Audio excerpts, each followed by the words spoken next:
Welcome guys to my channel let's learning India.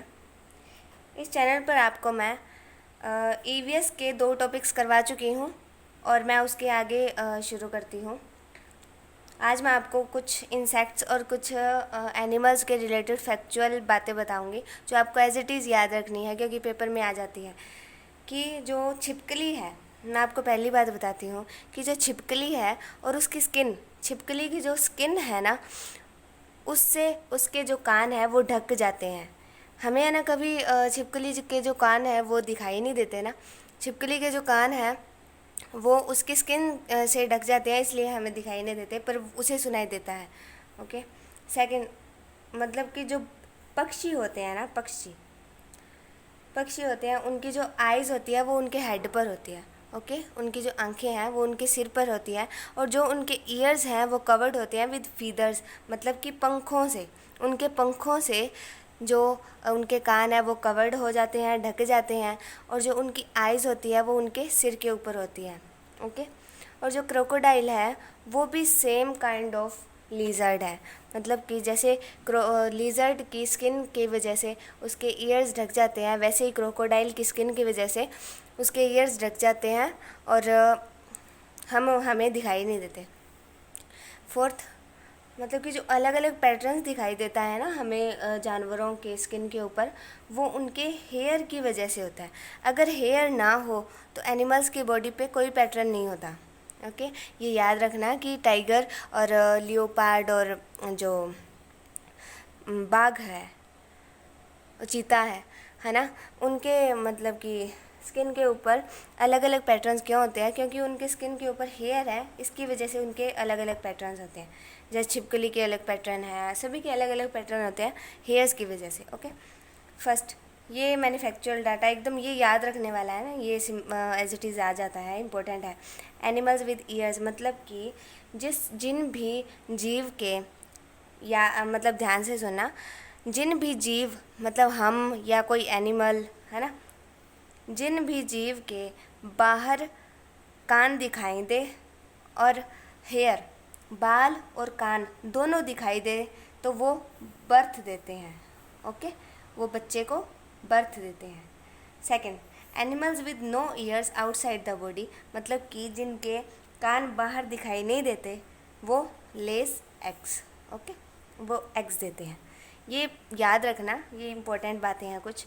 और ये आपका यहाँ पे टॉपिक ख़त्म हुआ। सेकंड टॉपिक हम शुरू करते हैं खेजड़ी विलेज के बारे में।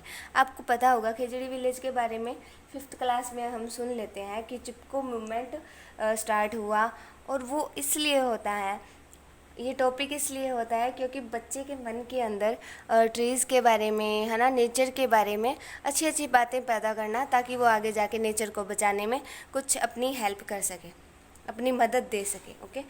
First, this village is near to Jodhpur in Rajasthan. जो राजस्थान है उसके अंदर जोधपुर है, जोधपुर के साथ ये विलेज है, मतलब जोधपुर के नियर ये विलेज है खेजड़ी विलेज। और खेजड़ी विलेज का जो नाम है वो खेजड़ी ट्रीज़, जो खेजड़ी ट्रीज़ का नाम है वो खेजड़ी विलेज के नाम से ही रखा गया। ठीक है, khejri trees. People of khejri village were called Bishnois, मतलब कि जो खेजड़ी विलेज के जो लोग थे उनको बिश्नोइज कहा जाता था। बिश्नोइज कैटेगरी के थे वो, है ना, अलग अलग कास्ट होती है ना, वहाँ पे बिश्नोई थे वो।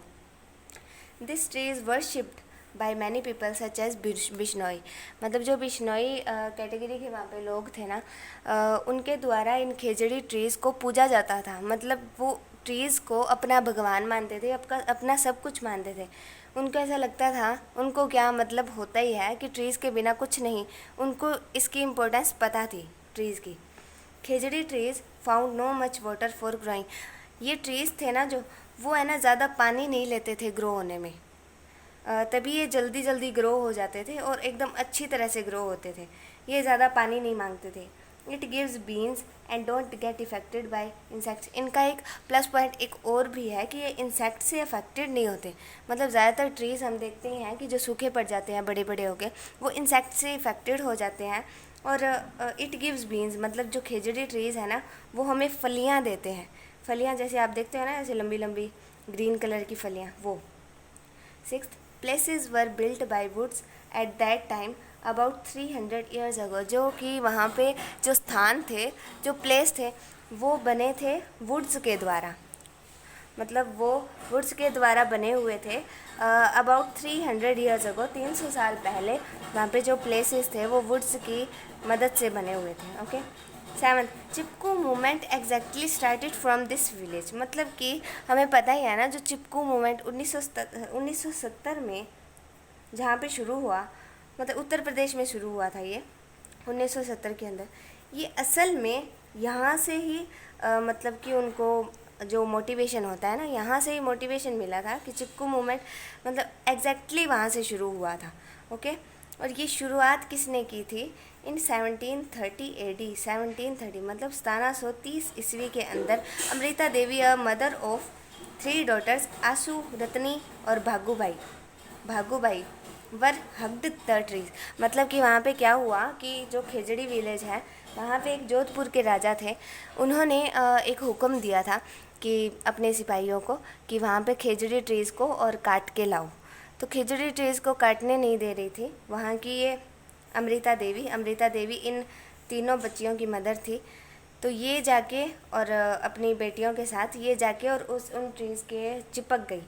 तो वहाँ से ये चिपको मूवमेंट असली में वहाँ से शुरू हुआ था, क्योंकि ये अमृता देवी बिश्नोइस की थी और ये तीनों मतलब कि जो बेटियाँ थी इनकी, यहाँ से ये तीनों जाके और वहाँ पे ट्रीज़ के चिपक गई। और इनके देखा देख सभी जो गांव वाली औरतें हैं वो आ गई, और सभी गांव वाले मतलब मर्द वगैरह सारे आ गए। फिर भी सिपाहियों ने कईयों को तो मार ही दिया था, मतलब जो चिपके हुए थे उनको वैसे ही काट दिया था। तो बहुत ज़्यादा यहाँ पे जान माल का नुकसान हुआ था। तो वहीं से ये मूवमेंट शुरू हुआ था, चिपको मूवमेंट। ओके। तो गाइज़ ये चिपको मूवमेंट भी ख़त्म हो गया खेजड़ी विलेज। आज मैंने आपको 2 टॉपिक्स करवा दिए हैं, और अगर आपको वीडियो पसंद आए तो लाइक कीजिएगा, शेयर कीजिए और ज़्यादा से ज़्यादा शेयर कीजिए। Okay. So bye bye guys, thank you.